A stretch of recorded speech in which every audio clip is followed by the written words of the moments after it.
디플레이션이라는 게 저성장의 저물가를 말하잖아요. 지금 중국의 물가가 심상치 않아요. 12월 중국 소비자 물가 지수 마이너스 0.3%입니다. 돈을 그렇게 풀어서 소비를 하라고 난리를 치고 있잖아요.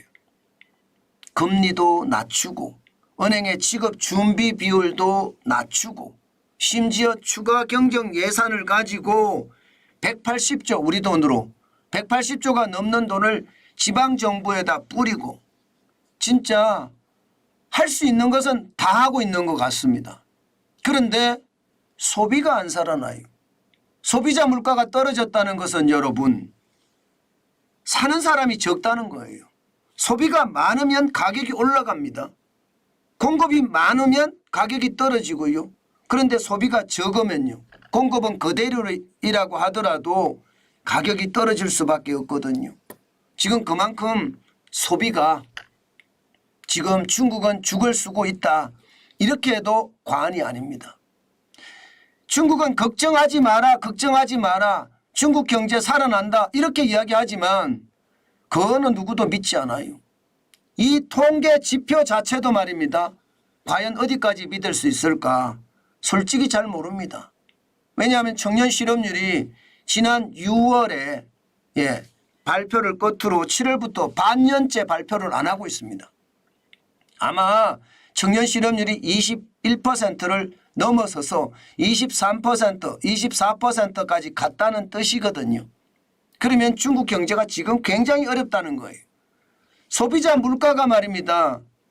작년에 7월에 마이너스 0.3을 기록한 이후로 8월, 9월, 10월 8월에는 0.1% 올라갔지만 9월부터 떨어지기 시작해서요. 계속 떨어지고 있습니다. 계속 떨어지고 있어요. 뭔가 심상치 않은 거예요. 돈을 그렇게 풀었는데도 경기가 안 살아나는 겁니다. 이것은 말입니다.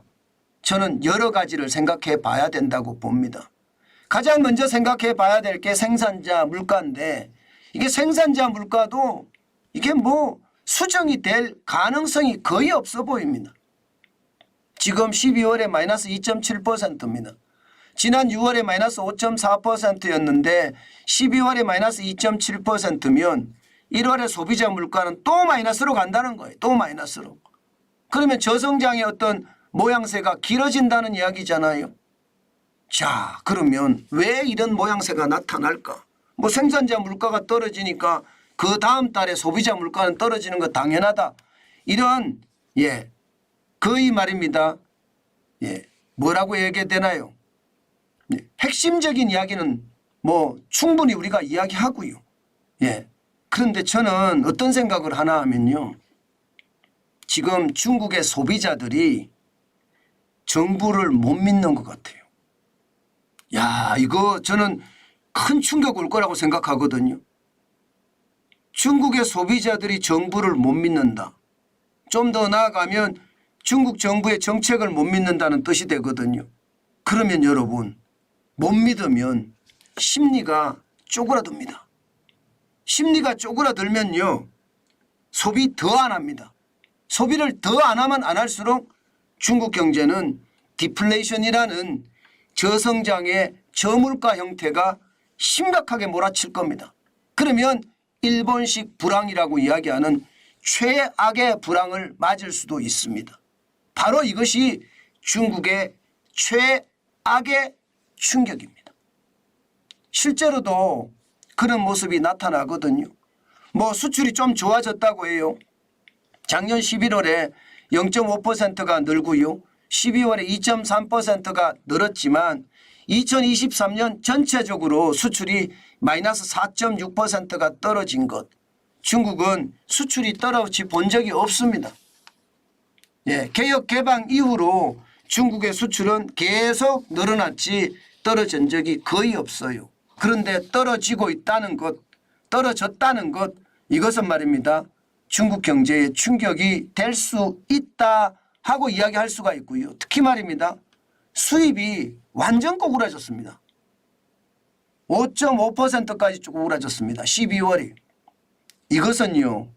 중국이 디플레이션으로 가고 있다는 뜻입니다. 왜냐? 소비를 하려고 그러면 또 수출을 하려고 그러면 수입이 많이 일어나야 돼 중국도요. 그런데 수입이 5.5%까지 떨어지니까 이거 뭐지? 지금 해외 언론들도 말입니다. 중국이 이렇게 가는 것에 대해서는요.